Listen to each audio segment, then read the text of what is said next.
E aí, tudo bem? Então, bem-vindo aqui a mais uma aula nossa. Nós estaremos estudando aí sobre o iluminismo.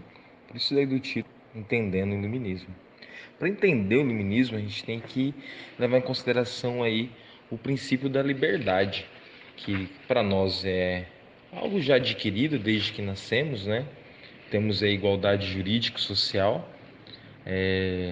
que muitas vezes não são aplicáveis, né?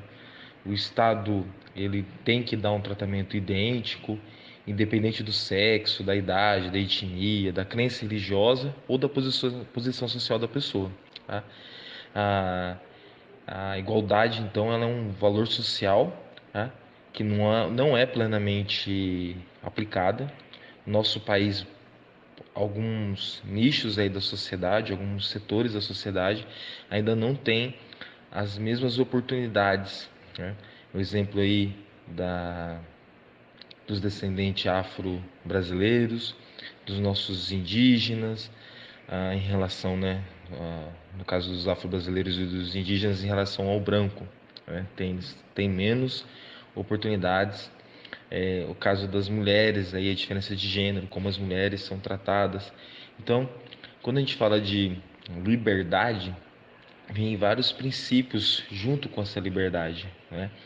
E a gente vai estar estudando aí ah, os conceitos aí, né, que fundamentam o iluminismo. A primeira E a gente vai consideração que tentar nós devemos identificar aí fazer é que algumas até o ideias século dos XVIII, pensadores iluministas. a No primeiro ciência ela momento, estava tivemos muito uma revisão ligada histórica para à saber como religião, que né? chegamos até o Tudo que iluminismo. era visto como contrário à fé, diferente da fé, era expurgado, ou seja, era expulso, era proibido, né? O iluminismo ele vai gerar aí várias mudanças na sociedade que vão influenciar muito na religião e que principalmente vão colocar em xeque o poder dos reis absolutistas. A gente vai frisar muito a relação que o iluminismo vai ter com os reis absolutistas. Na tela aí eu coloco exemplos de torturas que pessoas que eram contrárias à religião sofriam. Então, para vocês verem como que era o pensamento da época e como foi difícil para os primeiros iluministas. Então, vamos entender o conceito de rei absolutista, tá? Então, o rei absolutista, ele não estava limitado a nenhum outro poder, tá? Ou seja, ele fazia o que bem entendia da forma que ele bem entendia, tá? Só levar em consideração a questão do poder divino, né? Ele só não estava acima de Deus. Só que tinha um detalhe. Tem uma teoria chamada poder divino dos reis, que pensava o seguinte: olha, se o fulano lá é rei, ele é rei porque Deus colocou ele como rei. Então, como é que você vai questionar essa pessoa? Questionar é até pecado, tá? Mas aí, como que se deu essa transição, né? Vamos lembrar lá anteriormente no feudalismo, né? Então, o feudalismo eram regiões, né? Fragmentos, né, de regiões com líderes dessas regiões que eram chamados senhores feudais. Então, imagina que você é comerciante. Cada feudo que você pagar, para você passava, você tinha que pagar impostos, você tinha que mudar moeda. Então isso fazia com que o comércio ficasse muito caro. Os burgueses vão começar a dar poder aos reis, para que os reis unifiquem esses vários territórios, ou seja, peguem esses vários senhores feudais, coloquem esses senhores feudais dentro de uma mesma lei, tá? Então agora os burgueses, né, os comerciantes, eles podem passar pelos feudos, só que eles vão pagar só um imposto, eles vão ter só uma moeda que eles têm que seguir, que é a moeda do rei. Então com isso vai enfraquecer o poder do senhor feudal e vai fortalecer o poder do rei. Isso vai ajudar a burguesia, tá? E isso então vai dar poder cada vez mais aos reis.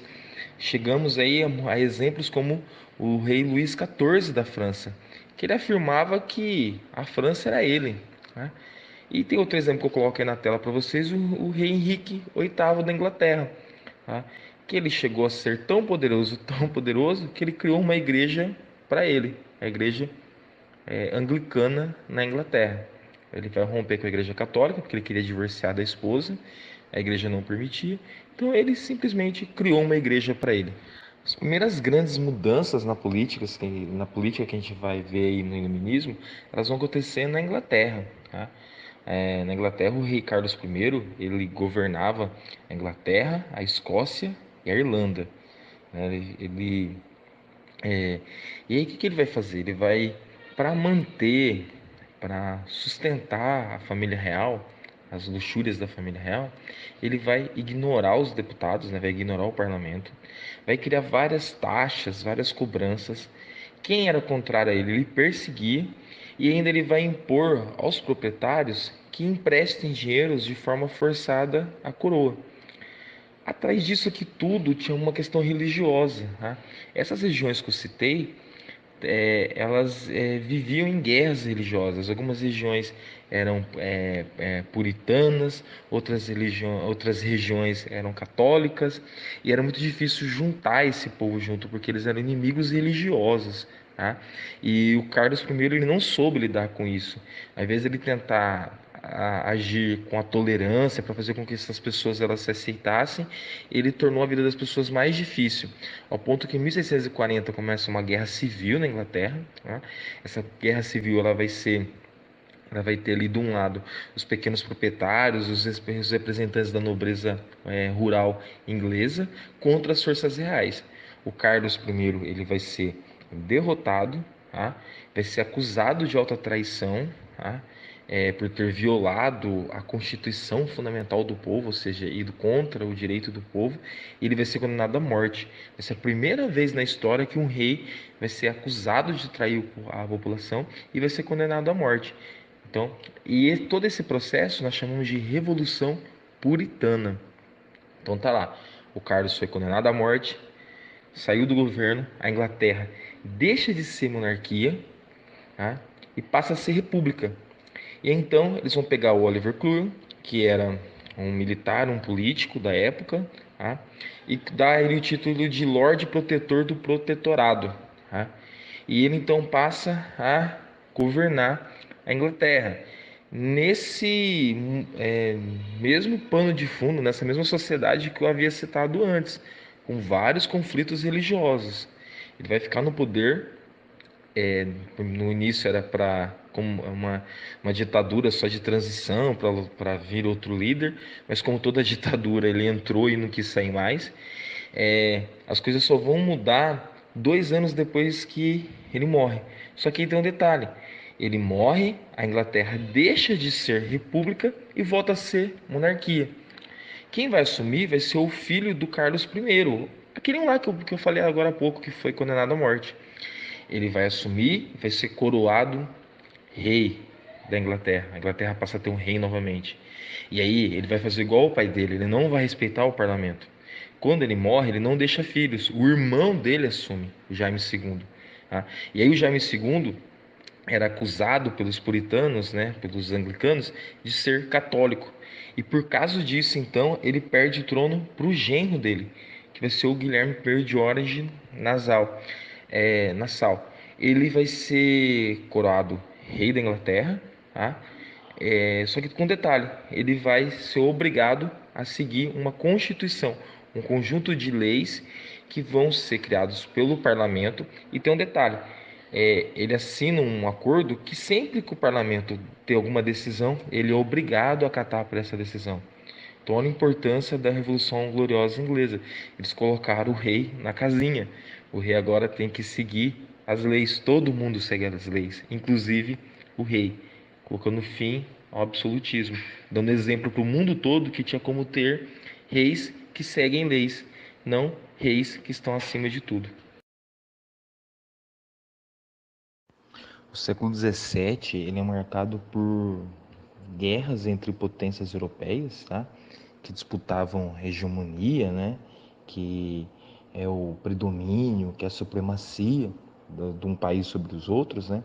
Então, algumas potências europeias elas vão entrar em guerras, e essas guerras elas vão ter conotações, né? Elas vão ter motivos políticos e religiosos.